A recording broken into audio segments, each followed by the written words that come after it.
నోటి దుర్వాసన, చిగుళ్ళ నుండి రక్తం వస్తుందా? చల్లని తీయని ఆహారం తింటే పళ్ళు జివ్వుమంటున్నాయా? పై సమస్యలకు పరిష్కారం సెన్సోరా టూత్ పేస్ట్.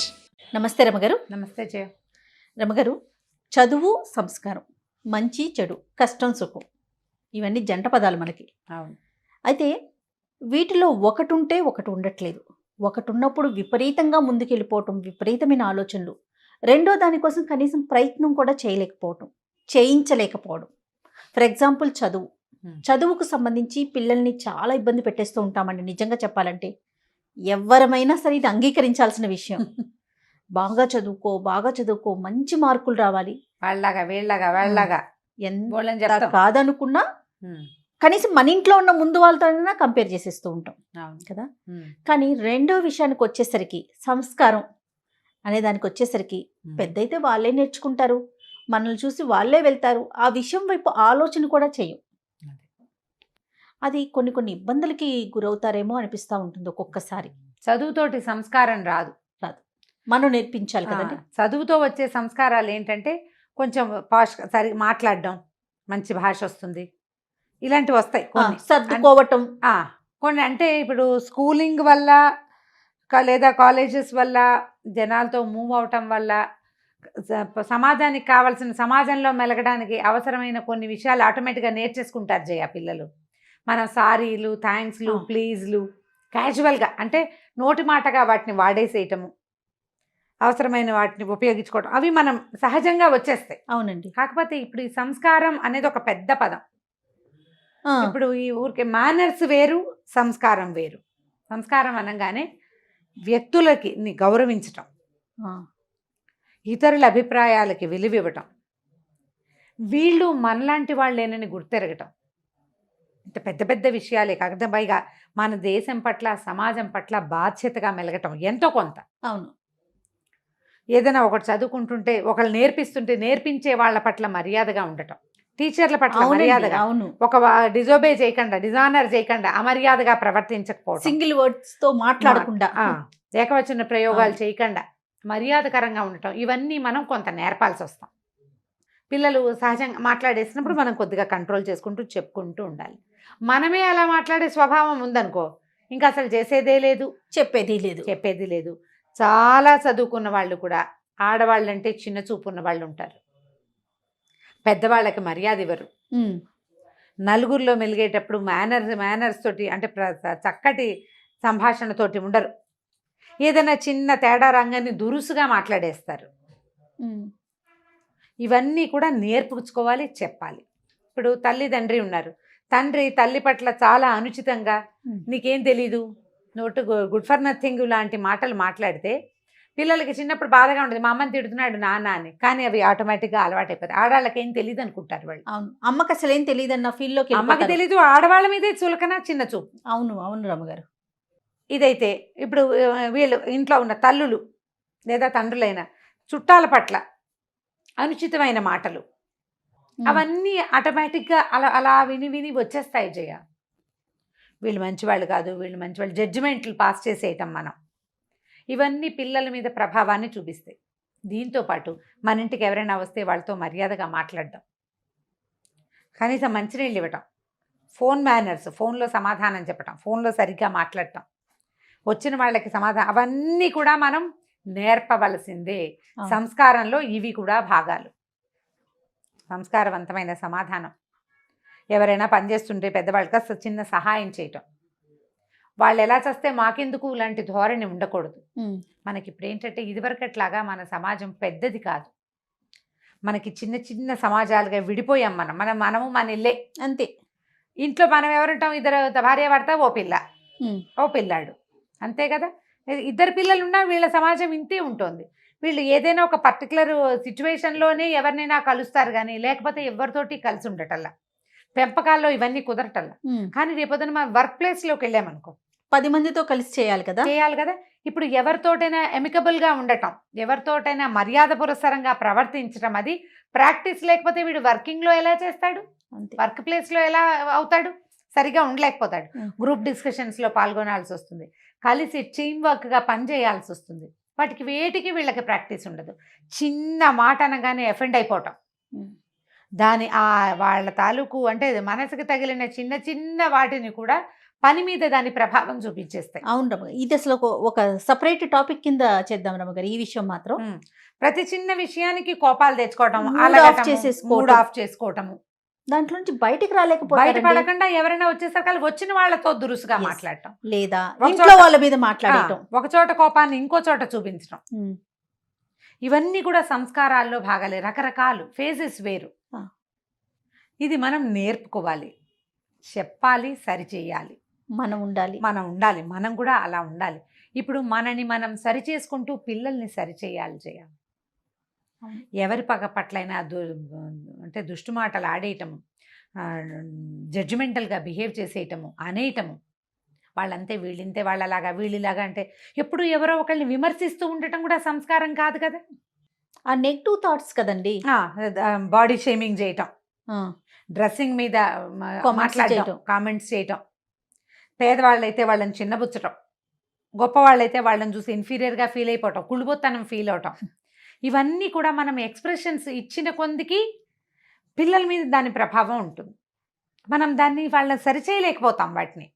ఇవన్నీ సంస్కారాలే కదా. ఇప్పుడు భగవంతుడి సృష్టి 1,00,000 రకాలుగా ఉంటుంది. ఒకళ్ళు లావుగా ఉంటారు, ఒకళ్ళు సన్నగా ఉంటారు, ఒక నలుపు, తెలుపు, ఎరుపు, బోల్డ్ అన్ని రంగులు. కొంతమంది పిల్లలు సాధారణంగా పాప ఏదైనా సబ్బందులకు గురైన పిల్లలు ఉంటారు. అవును. ఇప్పుడు వాళ్ళని వెంటనే తుస్కరించేసేయడం, చిన్నబుచ్చేసేయడం చేయకూడదు. వాళ్ళు మనలాగానే భగవంతుడు సృష్టి. ఇది భావించాలి. అది మనం భావించి పిల్లలకి నేర్పించాలి. లేకపోతే వాళ్ళందరి పట్ల కూడా అనుచితమైన ప్రవర్తనతోటే ఉంటారు. దానివల్ల ప్రపంచానికి చెడిపోయేదేం లేదు. సమాజానికి వచ్చే చెడు కంటే మన పిల్లలకు వచ్చే చెడు ఎక్కువ. వీళ్ళకి స్నేహితులు ఉండరు, సమాజంలో నలుగురితో పాటు ముందుకు వెళ్ళలేరు, వీళ్ళు ఉద్యోగాల్లో ముందుకు వెళ్ళలేరు. వీళ్ళకి దురుసుగా మాట్లాడటము, బాడీ షేమింగ్ చేసేయటము, లేకపోతే ఆ చిన్న చిన్న వాటికే ఓవర్ రియాక్ట్ అయిపోవటము, చిన్న వాటికి ఓవర్గా రియాక్ట్ అయిపోవటం, సంతోషమైనా బాధైనా ఇవన్నిటినీ కూడా మనం ఎప్పటికప్పుడు చిన్న ఏజ్ నుంచి సెట్ చేసుకోవాలి, కరెక్ట్ చేసుకుంటూ ఉండాలి. మనం సరిగా ఉన్నామా లేదా అని, మనం సరిగా చేయగలుగుతున్నామా అని. పిల్లల పెంపకం బృహత్తర పథకంగా భావించద్దు. మనకు ఒకటి సరి అయినది అనే విషయం ఉంటే ఆ విషయాన్ని కరెక్ట్ చేసుకోండి. ఏది సరి చేసుకోవాలో దాన్ని చిన్న చిన్న విషయాల్లో కరెక్షన్స్ చేసుకుంటూ రండి. పిల్లలు అబద్ధాలు చెప్పకూడదు అంటే మనం అబద్ధం చెప్పడం మానేయాలి. పిల్లలు మర్యాదగా ప్రవర్తించాలి, మనం మర్యాదగా ప్రవర్తించాలి. పిల్లలు 4 కూరలు తినరు, ఎవరింటికైనా వెళ్తే కంచాల చుట్టూతా పోసుకుంటున్నారు, బాగుండలేదు. ఇంట్లో రోజు దగ్గర కూర్చొని ప్రాక్టీస్ చేయించాలి. ఎలా మనం టేబుల్ మేనర్స్ అవి చెప్తామా, అలాగే పీపుల్ మేనర్స్, మనుషులతోటి మర్యాదగా వ్యవహరించడం అనేది నేర్పుకోవాలి. అట్లా అనకూడదు, అక్కడ కరెక్షన్స్ మొదలు పెట్టకూడదు. ఎక్కడైతే వీళ్ళు అమర్యాదగా ప్రవర్తించారో అదే ప్లస్ చేయొద్దు. ఇంటికి వచ్చాక నాన్న ఇలా చేసావు, ఇలా మాట్లాడకూడదు. తాతగారు పెద్దవాళ్ళు నమస్తే చెప్పకపోయినా పర్వాలేదు, ఆయన పలకరించినప్పుడు చక్కగా మాట్లాడు. చిన్నపిల్లలకి మనం ఏడాది రెండు నమస్తే చెప్పు, హాయ్ చెప్పు నేర్పిస్తాం. 7-8 ఏళ్ళు వచ్చేసరికి ఇలా పోతాయి. అవునండి, ఏవో వచ్చేస్తాయి రకరకాలు. వీళ్ళు సిగ్గుపడిపోయే పిల్లలు కొంతమంది ఉంటారు, చక్కగా ఓపెన్ గా చెప్పే పిల్లలు ఉంటారు, అసలు చెప్పని పిల్లలు కూడా ఉంటారు. కొన్ని అలా చేయకపోయినా నాన్న ఇలా చేయకూడదు, కనీసం ఇలా ఉండాలి అని కరెక్షన్స్ చేసుకుంటూ రావాలి. ఎవరింటికైనా తీసుకెళ్ళేటప్పుడు వాళ్ళ వస్తువులన్నీ తీయకూడదు, ఇవన్నీ ముట్టుకోకూడదు, ఎక్కువ అల్లరి చేయొద్దు అని చెప్పుకుని తీసుకెళ్ళాలి. కొన్నాళ్ళకి ఎప్పటికో పిల్లలు పెద్ద అయ్యాక మెల్లిగా సెట్ అవుతుంది. ఇప్పుడు ఏంటంటే మన దగ్గర ఎక్కువగా సింగిల్ కిడ్స్ ఉండటం కూడా, దానివల్ల వీళ్ళకి ఏంటంటే వాళ్ళ మన్మాని అంతా నడిచిపోతుంటుంది. ఎక్కడ అన్ని చోట్ల నడవదు కదా, ఇంట్లో వాళ్ళు ఏదన్నా సాగుతుంది కదండి, ఏదన్నా సాగుతుంది.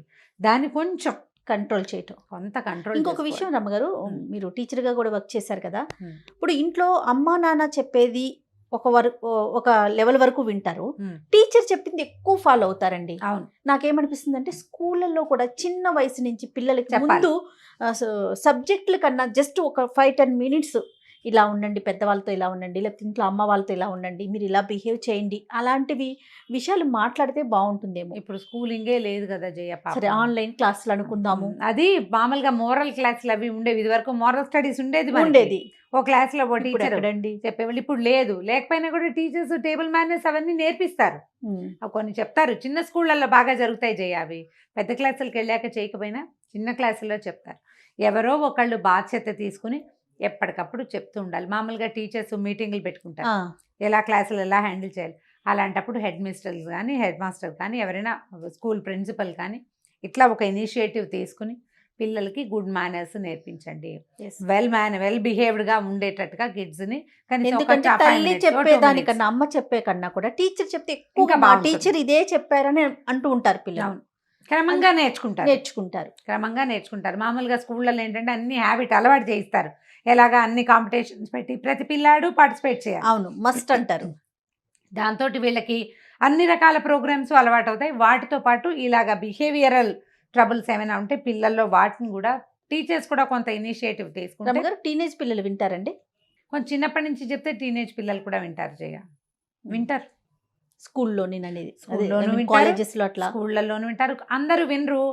50% 70% వింటారు. ఒక 30% ఎప్పుడూ ఉంటారు.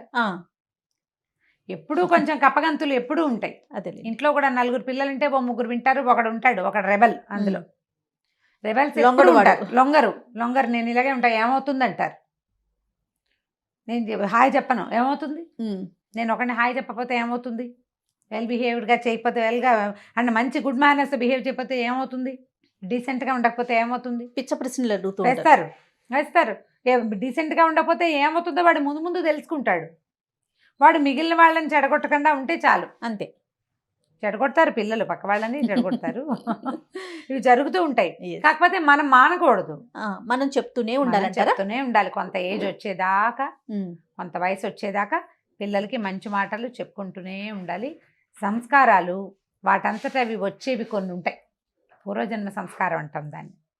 వాళ్ళంతటా వాళ్ళకే సంగీతం మీద ఆసక్తి, నాట్యం మీద ఆసక్తి, ఏదో ఇది కొన్ని పద్ధతులు అవన్నీ వచ్చేస్తాయి.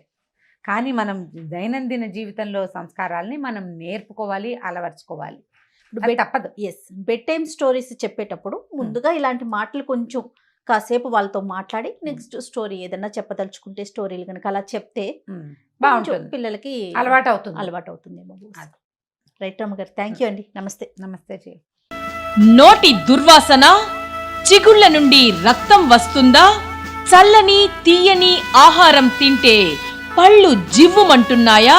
పై సమస్యలకు పరిష్కారం సెన్సోరా టూత్ పేస్ట్.